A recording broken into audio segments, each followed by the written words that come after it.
नमस्कार दोस्तों, vision IAS academy में आपका स्वागत है।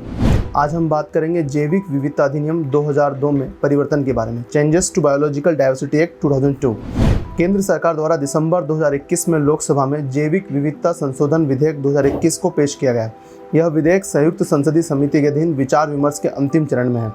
कांग्रेस के वरिष्ठ नेता यानी कि पूर्व पर्यावरण मंत्री जयराम रमेश ने विधेयक के कुछ विवादास्पद प्रावधानों पर चिंता व्यक्त की, जिनमें निम्नलिखित प्रावधान शामिल है।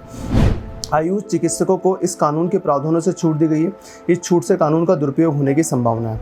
इस कानून में उपजाई गई जैव विविधता और वन आधारित जैव विविधता के बीच भेद किया गया है। राष्ट्रीय जैव विविधता प्राधिकरण में भारत सरकार के 16 पदेन अधिकारियों की नियुक्ति और प्राधिकरण के प्रभाव को कमजोर करती है।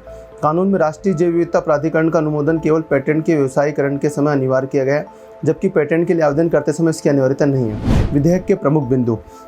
विधेयक में औषधि पौधों की खेती को प्रोत्साहित करके जंगली औषधि पौधों पर दबाव को कम करने का प्रयास किया गया है।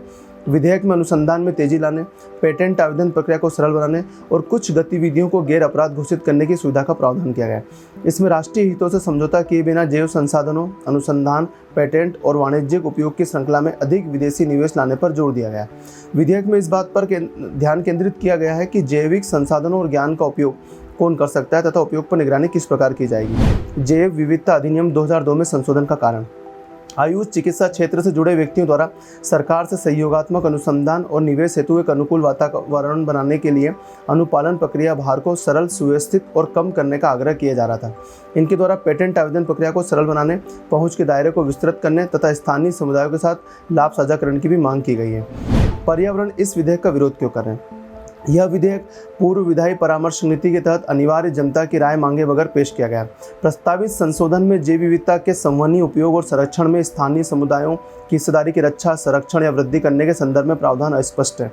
कार्यकर्ताओं का कहना है कि यह संशोधन केवल आयुष मंत्रालय को लाभ पहुंचाने के लिए किए गए हैं। विधेयक में जैव उपयोग शब्द को बाहर कर दिया गया है, जो कि अधिनियम का एक महत्वपूर्ण तथ्य है। जैव उपयोग शब्द का प्रयोग नहीं किए जाने से वाणिज्यिक उद्देश्य से महत्वपूर्ण वर्गीकरण, प्रोत्साहन और जैव परख जैसी गतिविधियां छूट जाएंगी।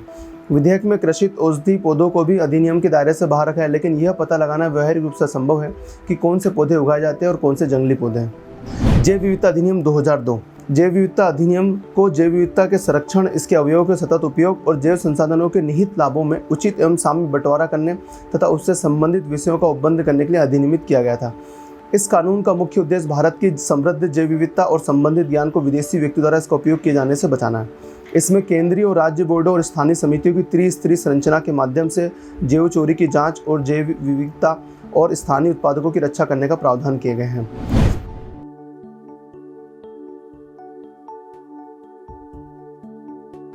राष्ट्रीय जैव विविधता प्राधिकरण (एनबीए) को दीवानी न्यायालय के समान शक्ति भी प्रदान की गई है। धन्यवाद साथियों।